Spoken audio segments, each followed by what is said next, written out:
Students, once again welcome in physics class. हम परमाणु भौतिकी के बारे में यानी एटॉमिक फिजिक्स के बारे में पढ़ रहे थे। इसमें हमने दो मॉडल पढ़ लिए। पहला मॉडल थॉमसन, दूसरा मॉडल रदरफोर्ड मॉडल, और हम बोर मॉडल का अध्ययन कर रहे थे। बोर मॉडल में परिकल्पनाएं दी गई है। प्रथम परिकल्पना हमने पिछले क्लास में पढ़ ली थी। द्वितीय परिकल्पना से देखते हैं। देखिए, द्वितीय परिकल्पना में क्या बताया गया है बोर मॉडल में कि जो इलेक्ट्रॉन होता है ये उन्हीं कक्षाओं में घूर्णन कर सकता है जिनका कोणीय संवेग h/2π का पूर्ण गुणज होता है। कोणीय संवेग जो है वो हमने 11वीं क्लास में पढ़ रखा है।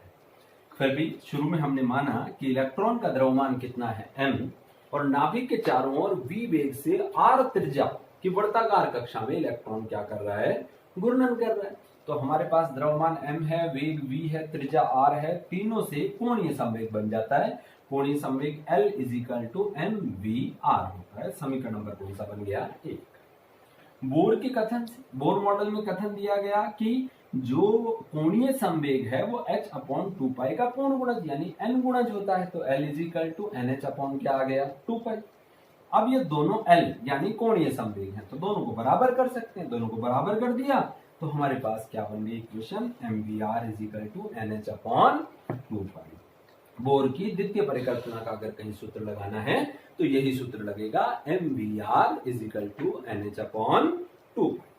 इससे हम एक फॉर्मूला और भी बना सकते हैं, सूत्र और भी डेवलप कर सकते हैं। हमने वापस ये ले लिया, इसमें हमने mv को एक साथ रख दिया और r बाहर ले लिया, इनटू में nh/2π आ।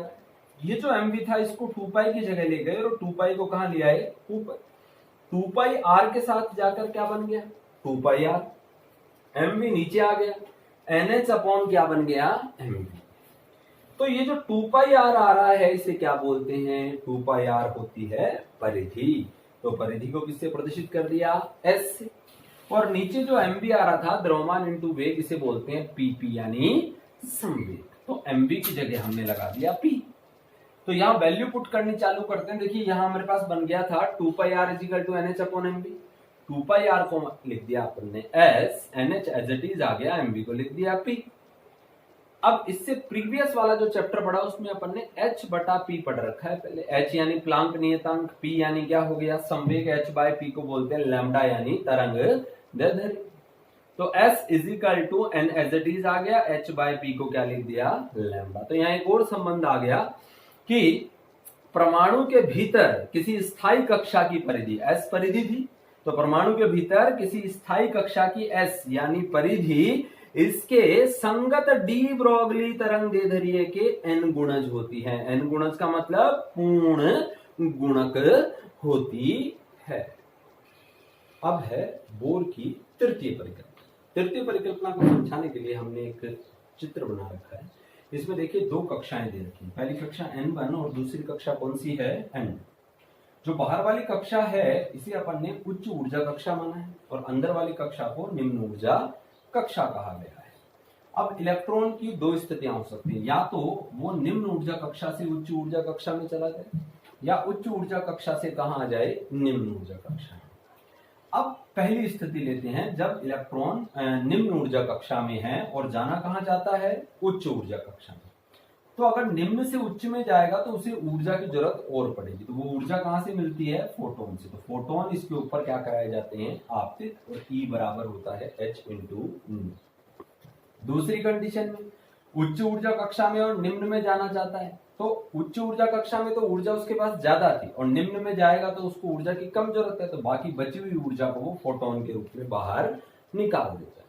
इसमें खास बात यह है कि अगर इसी कक्षा में चक्कर लगाता रहे तो फिर ये ऊर्जा का उत्सर्जन नहीं करेगा। ये इसमें करता रहे, चक्कर लगाता रहे, तो ये ऊर्जा का अवशोषण नहीं करेगा। यानी एक स्थायी कक्षा में न तो ऊर्जा का उत्सर्जन होता है न ही ऊर्जा का अवशोषण होता है। देखिए लिख भी रखा है हमने, स्थायी कक्षाओं में घूमते समय इलेक्ट्रॉन ऊर्जा का उत्सर्जन या अवशोषण नहीं करते, परंतु एक स्थायी कक्षा से दूसरी स्थायी कक्षा में आते हैं तो ऊर्जा का अवशोषण या उत्सर्जन करती है।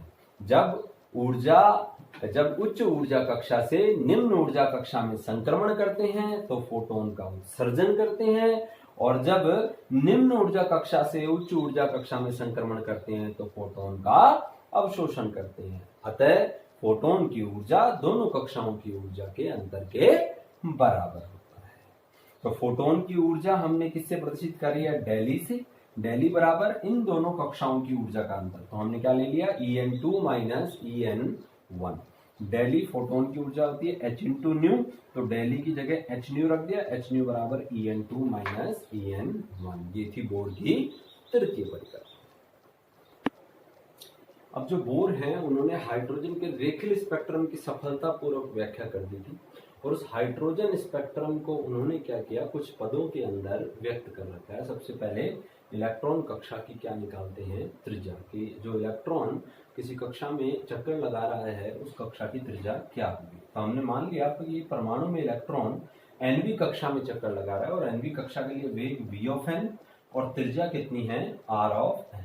तो बोर की प्रथम परिकल्पना बोलती है कि mv square upon r is equal to K Z E square upon क्या होता है? Are square. nवी कक्षा की बात करें तो वेग क्या हो जाएगा? v ऑफ n, त्रिज्या हो जाएगी r ऑफ n। के Z E square as it is आ गया, r की जगह nवी कक्षा के लिए r ऑफ n का क्या आ गया? स्क्वायर। समीकरण नंबर कौन सा बन गया? 1। बोर की द्वितीय परिकल्पना क्या बोलती है? mvr is equal to nh upon 2 pi. हम कौन सी कक्षा के लिए निकालेंगे? nवी कक्षा के लिए। तो द्रव्यमान तो m ही रहेगा, वेग v ऑफ n, त्रिज्या r of n, nh as it is, 2 pi v as it is. हम यहाँ से वेग का मान निकाल लेते हैं तो m r n को नीचे ले जाएंगे तो v of n is equal to nh upon 2 pi m into r of n। ये समीकरण 2 बन गया। क्या निकल गया? वेग। ये जो वेग का मान निकला वो समीकरण 1 में इस v ऑफ n वेग की जगह रख दिया। तो समीकरण 1 में ये हमने v ऑफ n की जगह मान पुट कर दिया। m into r of n into में आ गया nh upon 2 pi m r of n का स्क्वायर इज इक्वल टू सामने चल रहा है के Z E square upon r of n square. इसका स्क्वायर कर दें, स्क्वायर करेंगे तो आ जाएगा n स्क्वायर h स्क्वायर, 2 का स्क्वायर कितना हो गया? 4, पाई का स्क्वायर कितना हो गया? पाई स्क्वायर, m का स्क्वायर m स्क्वायर, और r ऑफ n का स्क्वायर करना था तो r ऑफ n स्क्वायर। सामने वाला एज इट इज के Z E square upon r of n square. Cut रहा क्या है? r ऑफ n से r of n square cancel हो गया, एक m से एक m भी कैंसिल हो गया। क्या बचा? ऊपर बच गया n स्क्वायर h स्क्वायर, नीचे बच गया 4 पाई स्क्वायर m, एक यहाँ बच रहा था, इंटू r ऑफ n। सामने क्या चल रहा है? के Z E square. r of n की वैल्यू निकालनी, इसको सेपरेट करके बाहर ले जाएंगे, के जेड ई स्क्वायर को अंदर ले जाएंगे। तो r ऑफ n की वैल्यू हो गई n square h square 4 pi square m के जेड इंटू ई स्क्वायर। के क्या है यहाँ पर? के है कूलम्ब नियतांक, मान होता है 1/4 पाई एप्सिलॉन नॉट। इस के की जगह मान रख दिया। अब इसमें के की जगह मान रखने से देखिए 4 से 4 कैंसिल हो गया, पाई से पाई कैंसिल हो गया। जो एप्सिलॉन नॉट नीचे था वो ऊपर चला जाएगा, तो आर ऑफ एन का सूत्र बन जाएगा, एप्सिलॉन नॉट ऊपर चला गया, epsilon naught N square H square, नीचे क्या बचा? पाई एम जेड ई स्क्वायर, पाई एम जेड ई स्क्वायर। तो अगर किसी टॉपिक में आपको त्रिज्या का सूत्र लगाना है तो ये सूत्र बन गया। क्या बना? R of N is equal to epsilon naught N square H square upon pi M Z into E square. अब हम हाइड्रोजन के लिए बात करते हैं तो हाइड्रोजन के लिए z बराबर 1 होता है, z बराबर 1 पुट कर दिया तो हाइड्रोजन की nवी कक्षा की त्रिज्या का सूत्र निकल गया। अब हम संबंध देखें तो R of N N square के डायरेक्टली प्रोपोर्शनल, त्रिज्या जो है वो n के एन स्क्वायर के डायरेक्टली प्रोपोर्शनल आ गई। n क्वांटम नंबर हैं, 1 2 3 4 एंड सोन कुछ भी हो सकते हैं। हमने पहली दूसरी और तीसरी कक्षा का अनुपात निकाला, 1 का स्क्वायर किया 1, 2 का स्क्वायर किया 4 और 3 का स्क्वायर किया तो कितना आ गया? 9। तो ये कक्षाओं की त्रिज्याओं का अनुपात हो गया। हम वैसे मान निकालना चाहते हैं कि nवी कक्षा की त्रिज्या का क्या मान आएगा। तो r ऑफ n का मान क्या है? यहां से मैंने सूत्र बताया था आपको समीकरण 3 से, epsilon not n square h square pi m z into E square. अब इसमें जो जो कांस्टेंट है उनके मान रख देते हैं। एप्सिलॉन नॉट कांस्टेंट है 8.85 गुना 10 की घात -12, n square as it is आ गया, h प्लांक नियतांक 6.62 गुना 10 की घात -34 का स्क्वायर, पाई 3.14, m क्या है? इलेक्ट्रॉन का द्रव्यमान 9.1 गुना 10 की घात -31, z एज इट इज आ गया, परमाणु क्रमांक होता है e, इलेक्ट्रॉन का आवेश 1.6 गुना 10 की घात -19 का स्क्वायर। सॉल्व करते हैं इसको, 0.529 गुना 10 की घात -10 इंटू क्या बच गया n स्क्वायर बटा z। 10 की घात -10 को एंगस्ट्रम भी कहते हैं, तो r of n is equal to 0.5 दोनों n स्क्वायर बटा z एंगस्ट्रम आ गए। अब हाइड्रोजन परमाणु के लिए अगर हम बात कर रहे हैं तो हाइड्रोजन के लिए z बराबर क्या होता है 1, और प्रथम कक्षा की त्रिज्या निकालना चाहते हो तो प्रथम कक्षा के लिए n बराबर भी 1। तो z और n का मान अगर 1 रख दें तो क्या बच जाएगा, r1 का मान बच जाएगा 0.529 एंगस्ट्रम। यानी हाइड्रोजन परमाणु की प्रथम कक्षा की त्रिज्या होती है 0.529 एंगस्ट्रम।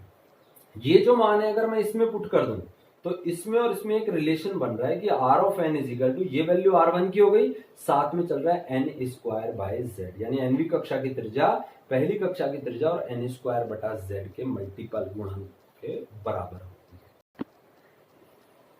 r ऑफ n की वैल्यू हमने निकाल ली, r1 into n square by z होती है। हम इसके द्वारा हाइड्रोजन परमाणु, हीलियम आयन या लिथियम आयन की प्रथम कक्षा की त्रिज्याओं का अनुपात भी ज्ञात कर सकते हैं। तो हमें ये पता है कि भाई R1 जो है वो सबके लिए क्या होता है, सेम। R1 की वैल्यू तो हमारे पास सबके लिए सेम है, 0.529 एंगस्ट्रम दे रखी है। N जो है वो प्रथम कक्षा के लिए N सभी के लिए क्या हो जाएगा 1, तो दो चीजें सेम हो गई। तो वेरी किस पर करेगा, ये Z पे, यानी R ऑफ N विथ क्रमानुपाती हो गया किसके, Z की। अब इस संबंध से हम त्रिज्या निकालना चाहते हैं इसकी, तो देखिए Z मैंने लिखा है, हाइड्रोजन के लिए कितना होता है 1, हीलियम के लिए कितना होता है 2, लिथियम के लिए कितना होता है 3। तो RH, RHE, RLi क्या हो जाएगा, Z की वैल्यू इसके लिए कितनी आ गई 1, हीलियम के लिए कितनी आ गई 2, और लिथियम के लिए कितनी आ गई 3। तो 1 अनुपात 1/2 अनुपात 1/3 है इलेक्ट्रॉन की कक्षीय चाल। देखिए कक्षीय चाल निकालने के लिए वही बोर की दो परिकल्पनाएं प्रथम और द्वितीय काम में आएंगी। बोर की प्रथम परिकल्पना से mv² upon r is equal to kze² upon r square. nवीं कक्षा के लिए कर रहे हैं तो mv of n square upon r of n is equal to kze² upon r of n square. समीकरण 1 बन गया। बोर की द्वितीय परिकल्पना mvr is equal to nh upon 2 pi होती है, तो nवीं कक्षा के लिए निकालेंगे तो m एज इट इज आ गया, v की जगह v ऑफ n, r की जगह r ऑफ n, नीचे nh अपॉन 2 पाई। समीकरण कौन सा बन गया 2। समीकरण 1 में 2 का भाग लगाना है, 1/2 कर दिया हमने।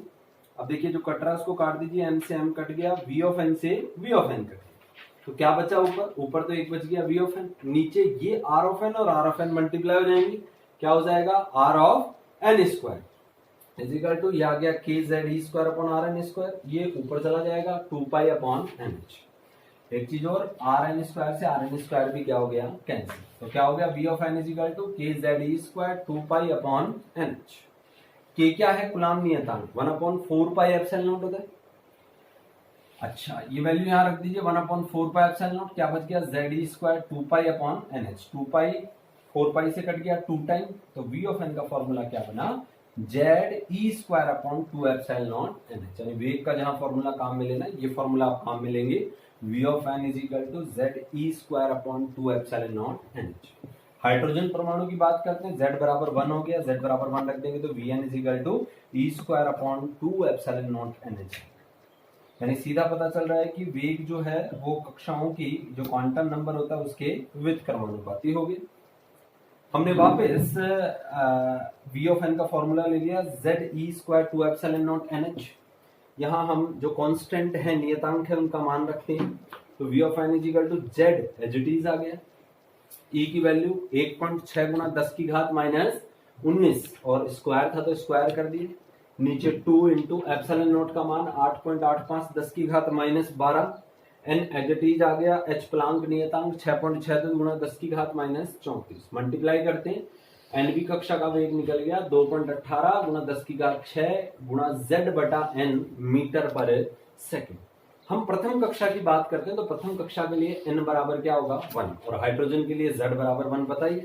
तो प्रथम कक्षा का वेग आ गया, इसमें z बराबर 1 और n बराबर 1 रखने पर 2.18 गुना 10 की घात 6 मीटर प्रति सेकंड। अब जैसे जैसे आप कक्षाएं बढ़ाते जाएंगे वेग कम होता जाएगा, n बराबर 2 रखेंगे, इसमें 2 का भाग लगा दिया तो v2 बराबर 1.09 गुना 10 की घात 6 मीटर प्रति सेकंड आ जाएगा। ठीक है, इस तरह से चलता रहेगा।